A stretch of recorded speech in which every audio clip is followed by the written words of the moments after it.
In this video, we're going to have a look at word sums that lead to equations. With word sums, there is no specific method that you can use that will always work. But for every type of word sum, there is an approach that you can follow. We are going to have a look at a few different examples. In the first example, it is not a real-life situation, but you are given a sentence from which you need to construct your own equation. Example 1. For which values of x will the following expressions be undefined? Here we are only given expressions, but from the question it is clear that you need to use this expression to set up your own equation to be able to solve x. An expression is undefined when the denominator becomes 0.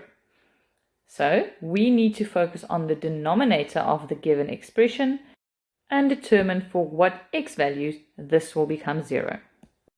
So the equation that we want to solve will be when is x minus 8 equal to 0. So this means that when x is equal to 8, this denominator will be 0 and the whole expression will be undefined. In B, we have the same. We have a fraction and we need to determine what x values will cause this denominator to be 0. So we take the whole denominator of x squared plus 3x minus 10 and we want to determine when this will be equal to 0. Now we have a quadratic equation, so we can factorize this trinomial, and that means that the answers will be at x is equal to minus 5 or at x is equal to 2. Example 2. The perimeter of a rectangle is 26 meters. Calculate the dimensions of the rectangle if the length is 3 meters more than the breadth. Here we are given a whole lot of information in English and we now need to translate it into algebra. In this case, we were not given specific variables. So my first step will be to determine what it is that we need to calculate and add variables to that. We are asked to calculate the dimensions of the rectangle, so that means the length and the breadth. When you have two variables that you need to solve, it is usually an indication that you will need two equations. Here I'm going to start off by drawing a rectangle and then start reading the information from the start again.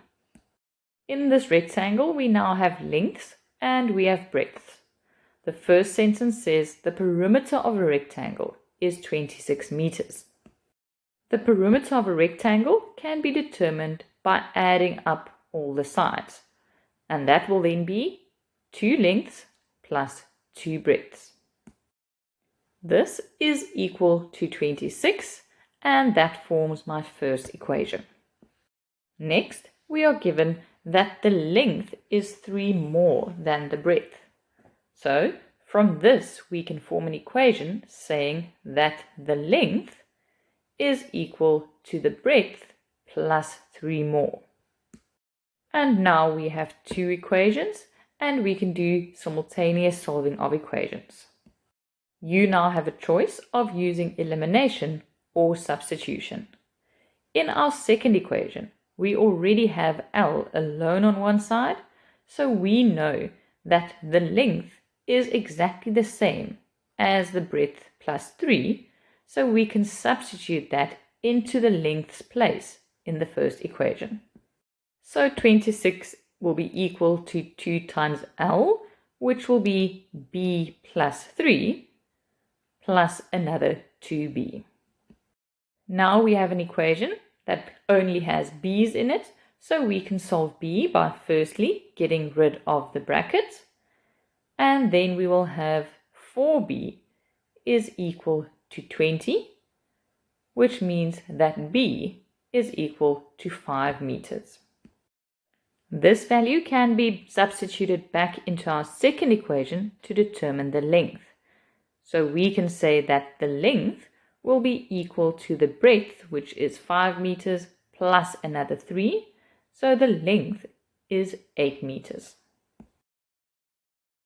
Example 3.